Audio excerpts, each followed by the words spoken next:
Assalamualaikum Sobat Fubulatit. Ada beberapa informasi yang akan gue sampaikan di video kali ini. Informasi-informasi menarik tentu saja terkait dengan keadaan terbaru di Manchester United dari berbagai sumber, termasuk juga persiapan mungkin ini ya. Pertandingan terakhir Manchester United musim ini akan away ke Amex Stadium menghadapi tuan rumah Brighton Hove Albion. Nah, gue ingin mulai dari mana dulu ya? Gue ingin mulai dari Fabrizio Romano dulu deh nih. Informasi yang ada kaitannya dengan Michael Carrick yang sudah here we go memperpanjang kontrak, menjadi permanen ya di Manchester United sebagai head coach untuk musim depan. 2+1 itu adalah durasi kontrak dari Michael Carrick. Sudah dikonfirmasi juga oleh banyak sumber, termasuk juga di Athletic tentu saja. Dan seperti diinformasikan sebelumnya bahwa staf Manchester United ini sebagian besar akan bersama kembali Steve Holland. Steve Holland menurut gue ini adalah tangan kanan dari Michael Carrick, seorang yang punya pengalaman cukup dalam sebagai asisten manajer, baik itu di klub maupun juga di tim nasional Inggris, di klub bersama dengan Chelsea cukup lama di sana. Steve Holland juga akan menandatangani kontrak baru dengan Manchester United dan dia dilihat sebagai figur yang krusial di staf Michael Carrick di Manchester United. Steve Holland akan stay dan akan menandatangani kontrak sampai dengan tahun 2028 dengan opsi sampai dengan 2029. Artinya sama dengan Michael Carrick, 2+1. Ini adalah seperti gue katakan orang kepercayaan dari Michael Carrick. Bahkan ada banyak pendapat yang mengatakan bahwa sebenarnya Steve Holland inilah dalam tanda kutip otak di balik situasi teknis, strategi, taktikal di belakang layar tim kepelatihan Michael Carrick. Dan menurut gue ini bukan hal yang mengejutkan dan ini hal yang biasa ya. Karena di masing-masing manajer mereka juga punya, tidak bisa hanya dilihat dari manajernya saja. Dari secara ringan amatiran ya, beberapa tahun gue amati, gue ikuti, ternyata staff di belakang nama manajer itu juga memiliki peran yang sangat penting. Ada banyak contoh, termasuk juga di era Sir Alex Ferguson ya, dengan Carlos Queiroz misalnya, Mike Phelan, René Meulensteen, Steve Bruce dan lain-lain. Menurut gue Brian Kidd, bukan Steve Bruce. Steve Bruce pada itu menjadi kapten ya, tapi nggak Brian Kidd, itu yang gue maksud ya, namanya Brian Kidd yang setelahnya pindah ke Manchester City kita tahu. Lalu Jose Mourinho, Rui Faria, lalu juga Louis van Gaal, Albert Stalberg yang sekarang menjadi tim kepelatihan Arsenal di bawah Mikel Arteta. Dan ada banyak nama lain ya. Menurut gue itu juga perannya sama besarnya. Dan Steve Holland pun juga demikian. Bukan berarti terus Steve Holland yang menjadi sosok yang paling penting. Tidak, mereka semua punya perannya masing-masing. Dan Steve Holland ini memiliki peran yang penting. Dan menurut gue ini penting juga bagaimana kerjasama ini berlanjut. Cuman apakah selesai sampai di sini? Enggak menurut gue. Karena ada nama-nama lain juga yang memiliki peran berbeda di staf kepelatihan. Yang seperti tadi diinformasikan di awal, kemungkinan besar juga akan stay di Manchester United. Dan bahkan ada kemungkinan akan ada penambahan ya nama staf kepelatihan yang baru di Manchester United. Sekali lagi ini merupakan kabar bagus dan membuat situasi yang optimis menurut gue untuk menghadapi musim depan. Walaupun belum cukup. Menurut gue seperti itu, masih ada mungkin penambahan staf mungkin dibutuhkan. Bagaimana menurut Sobat Fubulatit? Seperti biasa drop di kolom komen. Kali ini gue akan lompat masih ke perpanjangan kontrak ya. Ini Tom Heaton disebutkan oleh jurnalis dari Manchester Evening News, Tyrone Marshall. Tom Heaton ini akan menandatangani kontrak 1 tahun perpanjangan di Manchester United. Tom Heaton ini memiliki peran kunci di dressing room dan juga bisa mengisi peran ataupun juga ruangan home ground, pemain home ground ya, di Champions League, squad Champions League untuk musim depan. Jadi Tom Heaton ini akan ditawari perpanjangan kontrak lagi 1 tahun seperti kayak musim lalu ditawari 1 kontrak ya, dan sekarang juga demikian. Gue jadi teringat wawancara antara Rio Ferdinand dengan Casemiro, di mana Casemiro mengatakan salah satu figur penting di dressing room adalah Tom Heaton, walaupun dia tidak bermain.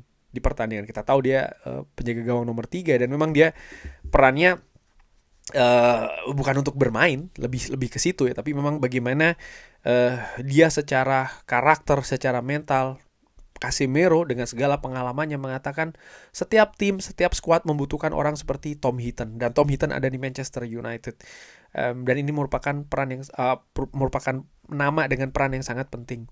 Rio Ferdinand juga mengatakan bahwa Tom Heaton ini sudah berada di tim Manchester United ketika dia masih muda, ketika Rio Ferdinand masih bermain di Manchester United. Setelahnya dia berpindah-pindah klub ya, Tom Heaton, tapi memang dia memiliki pengalaman yang sangat dalam, pengalaman yang sangat tebal juga, dan ini penting untuk sebuah skuad. Dan ini juga sekaligus pengetahuan dan juga informasi bahwa dalam sebuah skuad tidak semua pemain itu memang memiliki peran utamanya adalah untuk bermain. Misalnya penjaga gawang nomor 3, tentu saja dia harus siap dimainkan. Tapi sebagai penjaga gawang nomor 3, dia juga memiliki peran yang lain. Pun juga pemain-pemain lain di posisi yang berbeda-beda. Ada peran yang berbeda-beda juga. Tentu saja peran utama adalah ya mereka harus siap dimainkan. Tapi juga ada peran utama lainnya. Termasuk juga dengan Tom Heaton ini. Jadi memang situasi yang menarik. Manchester United akan memperpanjang kontrak dari Tom Heaton. Sempat dikabarkan ya, menurut gua, kalau Tom Heaton ini akan dimasukkan ke staff dari Manchester United. Kabar sebelumnya seperti itu, tapi saat ini ya nampaknya seperti diinformasikan oleh Tyrone Marshall bahwa Tom Heaton akan menandatangani kontrak baru di Manchester United sebagai penjaga gawang nomor 3. Pertanyaannya tentu saja, apakah penjaga gawang nomor 2 tetap atau akan ada pergantian nih? Feeling gue kayaknya kok akan tetap ini. Mungkin gue sebelumnya memperkirakan hal berbeda, tapi saat ini gue berpikir kayaknya akan sama ya. Manchester United akan lebih berfokus ke posisi lain dulu. Oke, itu tadi terkait dengan perpanjangan kontrak, dan seperti gue katakan tadi di awal ya, tentang pertandingan menghadapi Brighton ini. Benjamin Sesko diperkirakan akan absen di pertandingan final Manchester United, pertandingan terakhir musim ini menghadapi Brighton ya, pertandingan final, pertandingan terakhir maksudnya menghadapi Brighton. Manchester United memutuskan akan mengistirahatkan Benjamin Sesko di sisa pertandingan Manchester United setelah menghadapi Liverpool. Dia menderita cedera di tulang keringnya, dan seperti gue katakan juga sebelumnya, nggak penting sih menurut gue untuk menurunkan Sesko, katakanlah seperti itu, yang sedang dalam proses rehabilitasi dari cederanya, karena Manchester United sudah dipastikan tidak kemana-mana. Maksud gue tidak kemana-mana adalah sudah pasti 3 besar dan sudah pasti mendapatkan tiket Liga Champions. Sehingga pemain-pemain yang memang harus diistirahatkan ya diistirahatkan saja. Tidak perlu terlalu memaksakan ya, menurut gue seperti itu. Karena buat apa? Justru ada resiko yang terlalu besar kalau dipaksakan. Sehingga Benjamin Sesko menurut gue sudah tepat ini diistirahatkan. Nah, ini berarti apa? Di pertandingan terakhir Manchester United menghadapi Brighton ini, head coach Michael Carrick bisa saja melakukan rotasi besar-besaran di skuadnya, terutama untuk memberikan kesempatan kepada pemain muda, misalnya seperti kayak Selesi ya salah satunya, dan juga pemain-pemain tim pertama Manchester United yang belum memiliki menit bermain yang cukup banyak. Misalnya Tyrell Malacia yang akan menjalani pertandingan terakhir bersama dengan Manchester United. Lalu juga Joshua Zirkzee juga ya, yang kemungkinan besar akan cabut.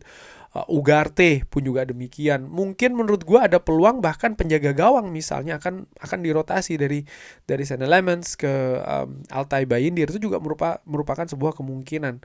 Lalu pemain-pemain lain yang menit bermainnya mungkin belum begitu banyak, atau pemain-pemain yang memang akan cabut supaya valuasinya tetap bertahan sih, menurut gue bisa saja kan, terutama pemain seperti Ugarte misalnya, akan diberikan menit bermain. Karena sekali lagi sih menurut gue ya, apa yang mau dikejar, semuanya sudah didapat. Manchester United pasti tidak akan kemana-mana setelah ini, posisi tidak akan turun. Jadi istirahatkan memang pemain yang butuh diistirahatkan, terutama pemain-pemain kunci juga ya, karena setelah ini mereka akan berlaga di Piala Dunia. Jadi kalau bisa mereka secepat mungkin gitu ya, meninggalkan Manchester United untuk bersiap ke event selanjutnya. Ini juga penting karena ada recovery yang mereka butuhkan, walaupun jendela recovery itu tidak terlalu banyak, tapi ya sebagai atlet atau pemain sepak bola, manusia juga butuh liburan walaupun sedikit ya, sebelum Piala Dunia. Menurut gue ini juga penting, sehingga ya perkiraannya akan menjadi seperti itu nih, dengan pemain-pemain inti, terutama pemain seperti kayak Sesko ataupun juga pemain lain yang mungkin sudah mengalami kelelahan seperti apa, ini akan diistirahatkan oleh Michael Carrick. Tapi tentu saja gue juga berekspektasi ataupun memperkirakan Michael Carrick tidak akan sepenuhnya nih menurunkan semua pemain muda ataupun juga pemain yang menit bermainnya belum banyak. Enggak, menurut gue tetap akan ada pilar-pilar yang masih akan dimainkan di atas lapangan ketika menghadapi Brighton nantinya. Kurang lebih seperti itu Sobat Football United informasi terbaru ini. Bagaimana menurut Sobat Football United? Ada pendapat lain seperti biasa silahkan drop di kolom komen. Terima kasih sudah menyaksikan. Jangan lupa like, sholat, dan juga subscribe. Wassalamualaikum warahmatullahi wabarakatuh. Thank you.